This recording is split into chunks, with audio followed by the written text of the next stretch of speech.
Bienvenidos a Militaria. Estas son las efemérides militares del 19 de agosto. Comencemos. 1381, Guerras Anglo-Escocesas. Batalla de Otterburn. Según las fuentes escocesas, tuvo lugar el 5 de agosto. Los escoceses liderados por James Douglas se enfrentaron con éxito a fuerzas inglesas, superiores numéricamente. Esto fue en gran medida por la temeridad del comandante inglés Henry Percy, quien con tropas cansadas y dispersas decidió enfrentarse a los escoceses.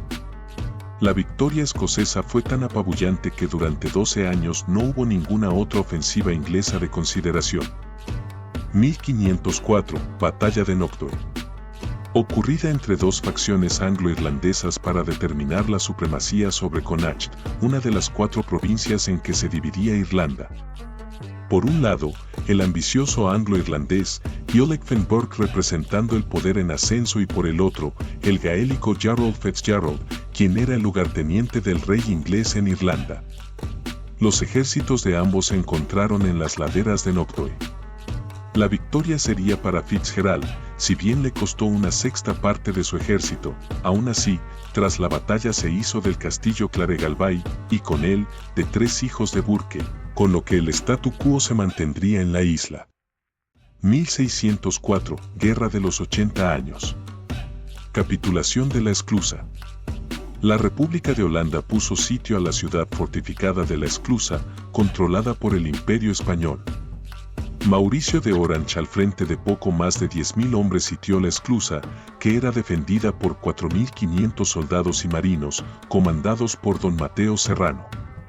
La ciudad cayó tras 3 meses de sitio, a pesar del esfuerzo de Ambrosio Spínola, que con 15.000 hombres trató vanamente de auxiliar a la ciudad. Los neerlandeses obtuvieron más de 80 cañones y abundante material de guerra para proseguir el conflicto, mientras que España vio complicada su línea logística. 1666, Segunda Guerra Anglo-Neerlandesa. La hoguera de Homs. Tras la batalla del Día de Santiago, la flota inglesa tuvo supremacía naval en el Mar del Norte, lo que les permitió realizar un bloqueo a la costa neerlandesa. Sin embargo, la carencia de recursos les obligaba a terminar el bloqueo. Robert Holmes, contraalmirante inglés, tomó la decisión de realizar un último ataque antes de la partida. Así, al frente de 8 barcos hizo una incursión en el río Brie, con tan buena suerte que se encontró con 150 navíos mercantes anclados, a causa del bloqueo, a los que prendió fuego, al igual que al pueblo costero de Terschelling. A pesar del golpe económico, la hoguera de Homs fue el acicate que necesitaban las Provincias Unidas para hacer frente a los ingleses.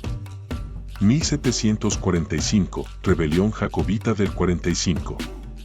Luego de que los Estuardo fueran depuestos del trono inglés en 1688 por medio de la Revolución Gloriosa, y tras el fracaso de una serie de rebeliones, el aspirante al trono inglés, Carlos Eduardo Estuardo, se alzó en armas en Escocia, buscando recuperar el trono.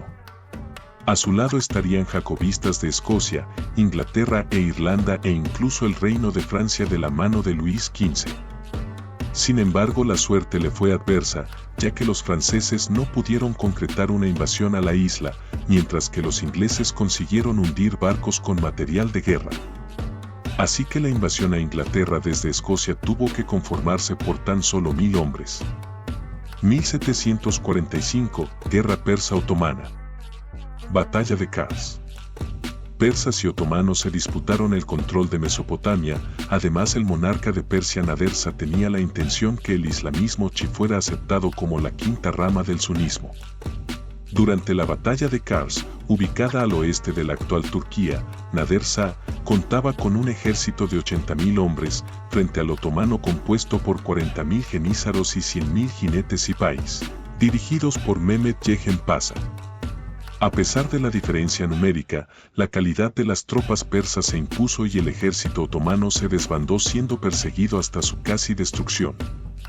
La victoria de Kars permitió a Nadir Shah negociar la paz desde una posición de fuerza, regresando la frontera a su estado en 1639. 1759, Guerra de los 7 años. Batalla de Lagos. Buscando llevar la guerra a las Antillas, el comandante francés Jean-Francois de la Cloisabran condujo una flota a través del estrecho de Gibraltar, pero fue alcanzado por el almirante inglés Edward Boscawen en las inmediaciones de las bahías de Cádiz y de Lagos, esta última ubicada en la neutral Portugal. Buscando evitar el choque, la Club dividió sus fuerzas en la noche del día 18, lo cual solo lo dejó en una inferioridad aún mayor. Al realizarse el enfrentamiento, los franceses fueron superados, perdiendo 5 naves y más de 1000 hombres muertos y heridos. La derrota francesa fue un preámbulo de otros tantos encuentros navales desfavorables que sirvieron para consolidar a la Gran Bretaña como la potencia naval hegemónica. 1782, Guerra de Independencia de Estados Unidos. Batalla de Blue Licks. Tras la derrota de Lord Cornwallis en Yorktown, los ingleses y sus aliados indígenas redoblaron su esfuerzo para expulsar a los colonos americanos de la frontera occidental de Kentucky. William Caldwell, al frente de 350 hombres entre lealistas e indios, cruzaron el río Ohio para sorprender el asentamiento de Bryan Station.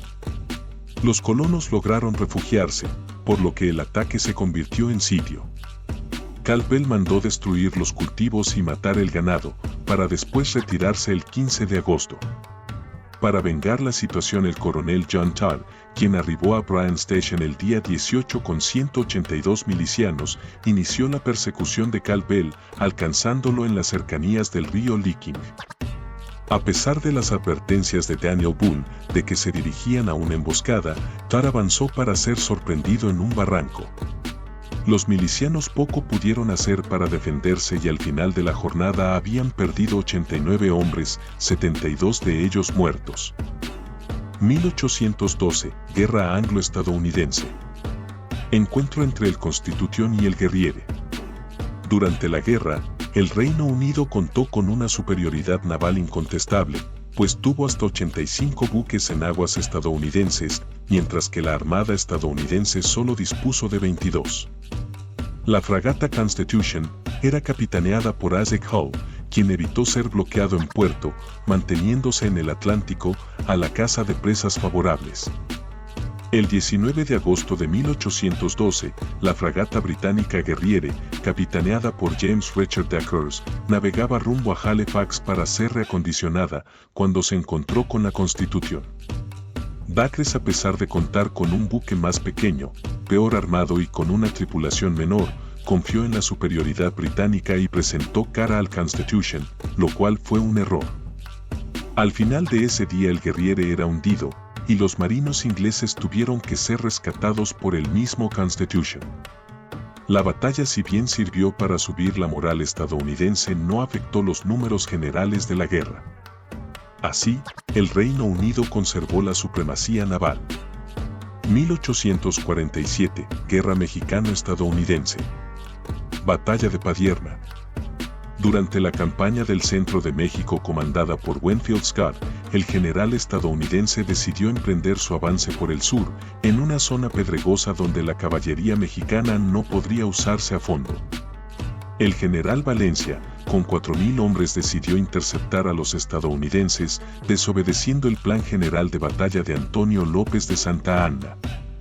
Los mexicanos, a pesar de estar en inferioridad numérica, causaron un gran número de bajas, pero finalmente cayeron ante la mejor artillería y táctica estadounidense, sin poder recibir apoyos del grueso del ejército mexicano.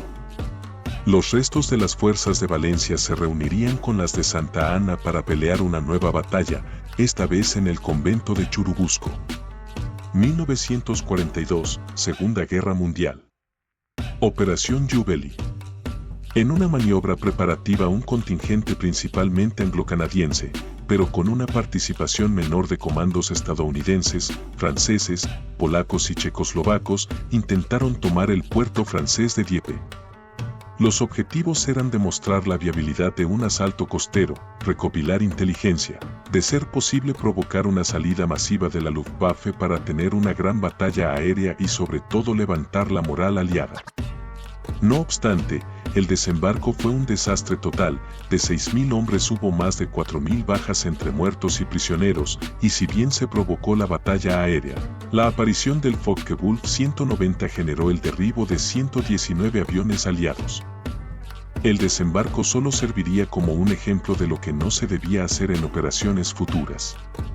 1942, Segunda Guerra Mundial. Ofensiva de Siniavino.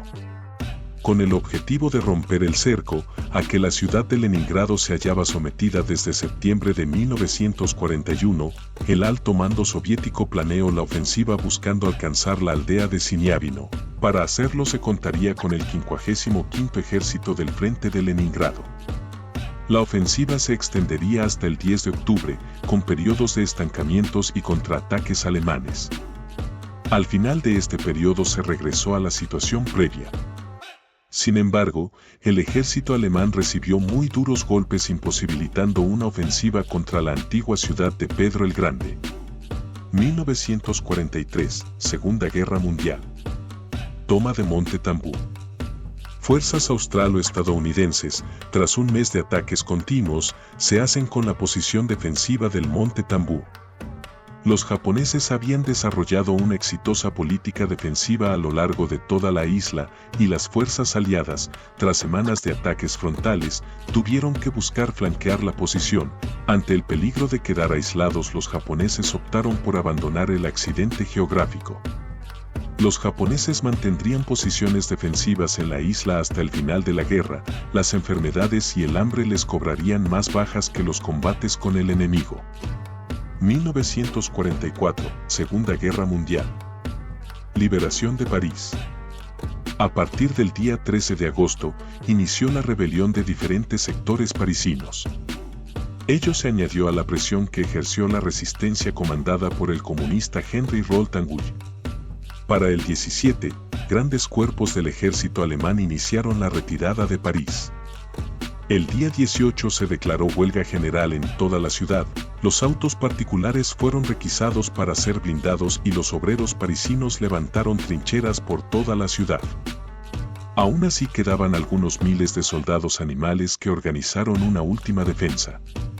A pesar de la orden de Hitler de destruir la ciudad, el general Dietrich von Choltitz la desobedeció por calificarla de inútil. El día 19 comenzaron las escaramuzas entre la resistencia y el ejército alemán, pero no sería sino hasta el día 24 de agosto que los aliados entraran en la capital francesa. Los alemanes no pudieron mantener el ritmo y capitularían el 25 de agosto. 1945, Guerra de Independencia Vietnamita. Toma de Hanoi. Las fuerzas vietnamitas que pelearon en contra de los japoneses al término de la Segunda Guerra Mundial se convirtieron en un ejército insurgente tras la rendición de los nipones. En la mañana del día 19 las tropas del Viet Minh dirigidas por Ho Chi Minh tomaron la mayor parte de las poblaciones del norte de Vietnam, incluyendo Hanoi. Sin embargo, el sur de Vietnam a raíz de su heterogeneidad habría de representar un problema mayor. 1981, Incidente del Golfo de Sidra. La exigencia de Libia de extender su zona de exclusividad marítima hasta 12 millas más allá del Golfo de Sidra fue el pretexto que Estados Unidos necesitaba para llevar a cabo la Operación Libertad de Navegación, desplegando en la costa libia a los portaaviones Forrestal y Nimitz. Los libios subieron la apuesta aumentando los patrullajes y aproximándose temerariamente a los grupos de batalla estadounidenses. El día 19 dos F-14 pertenecientes al escuadrón Black S fueron interceptados por una pareja de Sukhoi Su-22 libios. A decir de los pilotos estadounidenses, los libios dispararon un misil contra ellos, por lo que repelieron el ataque derribando ambas naves. Muchas gracias por haber llegado hasta el final de este video, espero que te haya gustado y te sea de utilidad. Si conoces algún hecho de corte militar que haga falta o puedes abundar la información ofrecida, te agradecería lo hagas en los comentarios. Por último te invito a suscribirte, darle me gusta, comentar y compartir el video. Nos vemos, hasta la próxima.